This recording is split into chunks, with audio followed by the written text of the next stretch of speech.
देखो बुल्ले शाह ना सिर्फ ये है कि वो एक ऐसे अमन की गल करता है जिहड़ा सारियां कौमां या अकवामे आलम दे विच अमन भाईचारे दी इंसान की गल करता है। वो इंसान उत्ते उठा के वेखदा है। मसलन जिहड़ा है सुलह कुल का मार्ग लिया, कली सुलह नहीं है, सुलह कुल है।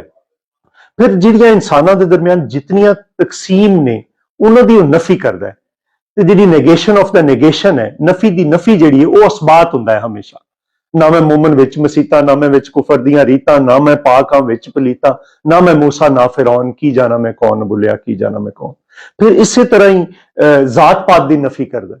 मसलन जात पात की नफी करदे होए बाबा बुल्ले शाह एक पासे ते ये कहता है कि मैं ਜਿਹੜਾ है बुल्ले नूं समझावन आईयां भैणां ते भरजाइयां, आले नबी औलादे अली नूं तू की लीका लाइयां, मन लै साडा कहना छड़ दे पल्ला राइयां।